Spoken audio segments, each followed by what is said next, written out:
সারা দেশে নাশকতার চেষ্টায় বাস অটোরিকশায় অগ্নিসংযোগ করে দুর্বৃত্তরা। জড়িত অভিযোগে নিষিদ্ধ ছাত্রলীগ ও স্বেচ্ছাসেবক লীগের নেতাকর্মীদের আটক করে পুলিশ। পদ্মা সেতু এলাকায় শরীয়তপুরের জাজিরা নাওডোবা এলাকায় ভোর ৬টা থেকে ৯টা পর্যন্ত অবরোধ করে রাখা হয়। এ সময় ককটেল বিস্ফোরণ এবং যানবাহনে অগ্নিসংযোগ করে তারা। আওয়ামী লীগের নেতাকর্মীরা পুলিশ ভ্যানে ভাঙচুর ও হাতবোমা নিক্ষেপ করে। এতে ৩ ঘণ্টা বন্ধ থাকে যান চলাচল। ভোগান্তিতে পড়ে যাত্রীরা। পরে বেলা ১২টার দিকে স্বল্প সংখ্যক যান চলাচল শুরু হয়। শুধুমাত্র সিটি ব্যাংকে অ্যাকাউন্ট থাকলেই করতে পারবেন গুগল পে। তাই অ্যাকাউন্ট খুলুন আজই। ফরিদপুরে দেশীয় অস্ত্র হাতে মহাসড়ক আটকে অবরোধ করে কার্যক্রম নিষিদ্ধ আওয়ামী লীগের নেতাকর্মীরা। এ সময় মহাসড়কে গাছের গুঁড়ি ও টায়ার জ্বালিয়ে দেশীয় অস্ত্রসহ বিক্ষোভ করে তারা। বুধবার ভোর ৬টা থেকে ঢাকা খুলনা মহাসড়কের ভাঙ্গা উপজেলার সুয়দী বাস স্ট্যান্ড এলাকায় এই অবরোধ করে তারা। এ সময় ঢাকামুখী যানবাহন সহ সড়কের দুই পাশে বেশ কিছু যানবাহন আটকা পড়ে। এদিকে গাজীপুরের সড়ক মহাসড়কে সকাল থেকে দূরপাল্লা সহ বিভিন্ন যানবাহনের সংখ্যা কম ছিল। সড়কের পাশে সতর্ক অবস্থান নিয়েছে বিএনপি ও অঙ্গ সহযোগী সংগঠনের নেতাকর্মীরা। পুলিশের চেকপোস্ট ও টহল জোরদার করা হয়েছে।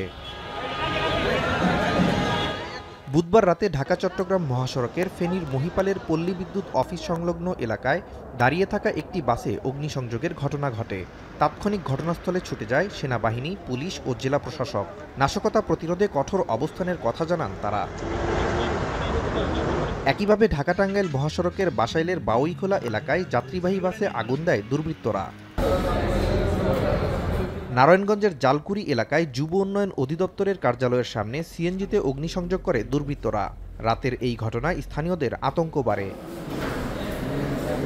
এদিকে বুধবার রাত থেকে বৃহস্পতিবার ভোর পর্যন্ত দেশের বিভিন্ন জেলায় নিষিদ্ধ ছাত্রলীগ ও কার্যক্রম নিষিদ্ধ আওয়ামী লীগের নাশকতার প্রতিবাদে মাঠে নামে বিএনপি ও জামায়াত সহ অন্যান্য রাজনৈতিক দলের অঙ্গ ও সহযোগী সংগঠনগুলো।